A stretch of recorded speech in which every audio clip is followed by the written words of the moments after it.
What is going on, ladies and gentlemen? Welcome back to another great edition of Sports Étouffée. On this week's episode, we're going to get into some Saints talk about who might be an on-the-bubble player making the 53-man roster, and we're going to be talking about the LSU game that is this Sunday, depending on when you're watching this, against Florida State, and what potential matchups we could be looking at in there. All that and in between, right here on Sports Étouffée. But y'all know the drill. No more smick smack. Give me my theme music.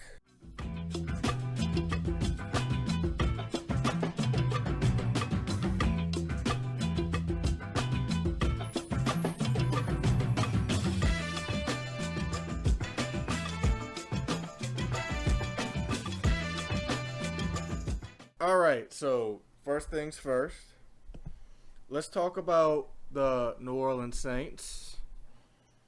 They just wrapped up preseason and 2-1. They finished 2-1 in the preseason. They just finished their game against the Houston Texans. Didn't play any starters. The only starter I can imagine is Alante Taylor. And he looked okay throughout this preseason. I think Alante is taking a step forward. I really do.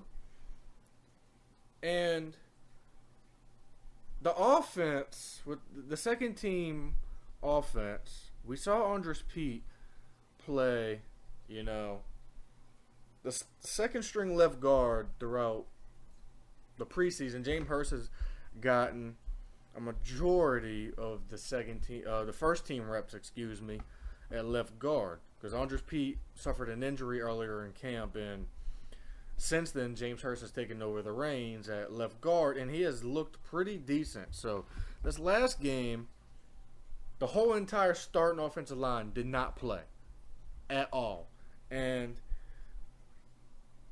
James Hurst didn't play. Andres Pete got all the second team reps, and that's very telling because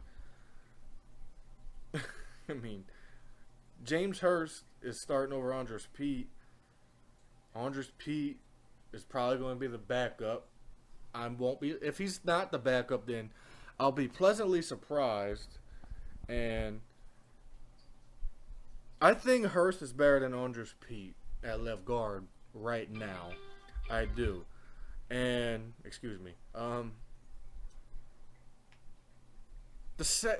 from the second team to the third team throughout preseason, there's a dramatic drop-off. And people have called me crazy when I say, okay, you have to give something to get something.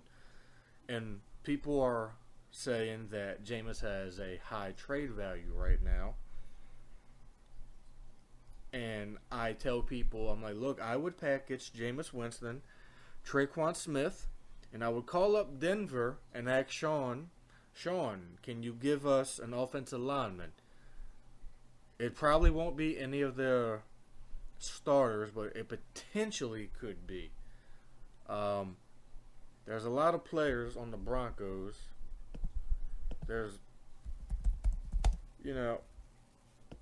linemen on the Broncos that could very well either be cut or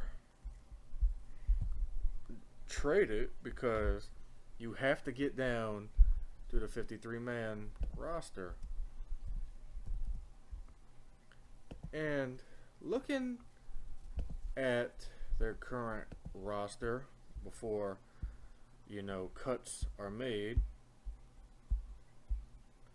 I'm looking at their offensive line, and I don't know who Denver would part with in a package of that sort. If you package Jameis Winston, Tre'Quan Smith, and maybe a 5th-round pick for someone like, Ben Powers is their starting guard. I don't think they would part with him. But maybe Luke Wadenberg. I don't know. I don't know who is their starting offensive line, so I don't know. So don't quote me on that. So if this team wants to get better, they have to give to get something. And I'm not trading somebody like Taysom Hill. I'm not trading anyone like that, because if you trade Taysom, there goes half the offense, especially around the red zone and goal line. You want to help Derek Carr out as much as you can. And I've been catching flack for saying how good Jake Hayner has looked throughout training camp, preseason, everything. He struggled mightily yesterday against the Texans, or Sunday against the Texans. And there's room for improvement. There really is room for improvement for Jake Hayner. And everyone is going to sit here and say, oh, I told you so this, I told you so that. But that shouldn't be the case, because Jake Hayner's a rookie 4th-round draft pick, and he has looked fairly well throughout this preseason. There's been times he's looked better than Jameis Winston, and that is not me hating. That is just a fact. You have to watch these games thoroughly to see what I see. Jameis had a fairly decent game Sunday against the Texans. Had a good pass to Jimmy Graham for a touchdown. It was in double coverage, but Jimmy Graham caught it, which shows you the ability that Jimmy Graham can still perform at, even at 36. But I'm very excited for the regular season game against the Tennessee Titans, because I want to see how this team with Derek Carr. We saw a glimpse against the Chiefs in that first game, just a tiny smattering of Derek Carr, and it looked fairly great. But cuts have to be made. Everyone's already started, and I've made my 53-man prediction on the Sports Étouffée website already. And some players I'm disappointed in, because I really wanted Nick Anderson to make this team, and I don't think he got enough reps. I really think if he got more reps, he could have had a better chance. But that was not the case. So I think Nick, my man, will be one of the cuts. One of the surprises was Ugo Amani.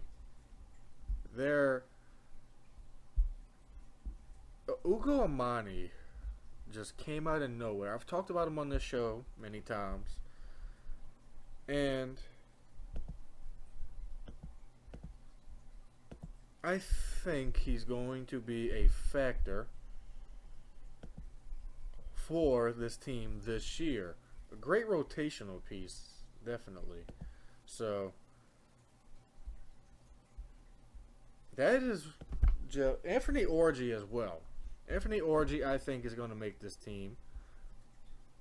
There was one player I had high hopes for that we picked up out of an HBCU, Arkansas Pine Bluff, where Teron Armstead went to school at as well, and that was Mark Evans.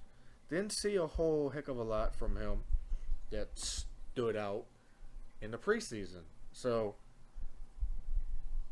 he might be a practice squad candidate. If not, then he might have to go play in a USFL or XFL to kind of boost him up. And that's not a knock on him, because I had him on my Saints draft board. I think he's a great offensive lineman. Just didn't see a heck of a lot from him. And I am happily to admit that, and I know it's early, but I see it now. And Brian Brzee, I am happily to admit that I was wrong. I was telling people all on Twitter, I don't think Brian Brzee is the guy. Injuries have plagued him throughout college. But he looks the part already, and I am happily to admit that I was wrong. I know it's early, but I can see the it factor that I always talk about. So, Brian Brzee, I was wrong about you. You are a heck of a player. You definitely have that dog in you that me and so many others talk about. The one player I got to give credit to for improving game by game by game, all 3 games, is Isaiah Foskey. Started off kind of down here and just climbed his way up. I think he improved each game, and that's a credit not only him kind of, motivating himself to get better each game, but that's also a credit to the coaching staff. I got to shout out Todd Grantham. He's a heck of a defensive line coach. I've loved his defenses dating back to his college days at Florida, Georgia, and many other stops. So, shout out to Isaiah Foskey. But moving on to our next topic, LSU has a game coming up this weekend, whenever what time you're watching this. Sunday in Orlando, Camping World Stadium against Florida State. LSU is coming out the gates ranked 5th in the AP poll right now. And Florida State is not too far behind. Florida State is ranked 8th, so it will be a number 5 versus number 8 matchup. And the one thing that I am kind of ticked off about is Mason Smith will not be playing this game for being suspended for something that happened in 2021. Autograph signing. Completely dumb. The NCAA is dumb for that, but that's a whole another rant I'm not going to go on. But the matchup I'm curious to see is how Will Campbell will do, LSU's tackle Will Campbell will do against Florida State's defensive end, Jarrett Verse. Jarrett Verse is probably going to be a first-round pick. Maybe not even probably. He is going to be a first-round pick. That's how good he is. I'm curious to see, because Will Campbell just received the number 7 jersey. He's going to be wearing a patch because linemen can't wear single-digit numbers, offensive linemen. But curious to see that matchup. And I'm also very curious to see, without Mason Smith, how this defensive line does. You got Guillory, Wingo, and a whole bunch of young guys in that room. You got Jordan Jefferson, a transfer. But also, I think this defense is ready. And I know there's question marks at corner. I mean, Deuce Chestnut, Zy Alexander, then Denver Harris, and then you have a couple others. I think the matchup's going to be well. I think this LSU team might have also the best receiving room in the country, because the word out of camp is the receivers have been giving the corners work in camp, getting the best out of them. And heard that in 2019 as well, and it only made the guys better. And another key factor is going to be the quarterback play on both sides of the ball. Jaden Daniels, Jordan Travis. Last year, LSU lost by a single point off of a blocked field goal. But the offense just kind of clicked at the end. This year, I'm expecting the offense to be clicking on all 8 cylinders. So, I think you'll see LSU come out the gate swinging. I'm not saying it's going to be a blowout. I am not saying that at all. Florida State looks to be a very great team. It might be one of those 37-34 type of games, or it might be a 24-21 type of game. It depends on how the defenses do or how the offenses do. If the offenses are going to be high scoring, which I think they will this year, you might see a 37-34 game. And I really like LSU's chances this year. I think you have Jaden Daniels coming back. You have a great running back room with Josh Williams, Logan Diggs, John Emery. And the receivers, you have Malik Neighbors, you have Brian Thomas, you have Aaron Anderson. You have a whole bunch of others. Aaron Anderson is going to be a factor. Aaron Anderson is going to be a key factor, not only of this game, but all year long. And I'm probably going to be saying his name a whole heck of a lot. Now, I really think one of the things that it's going to come down to the offensive line. Can they hold? Can they block enough? Can they hold it up for just however long they have to for Jay Daniels to pick apart that Florida State defense. And now you have Jordan Travis on the other side, and I think Perkins is going to have to spy him. I think it's going to be a really great game. I really do. So my prediction is LSU wins 37-34. It's going to be a close one.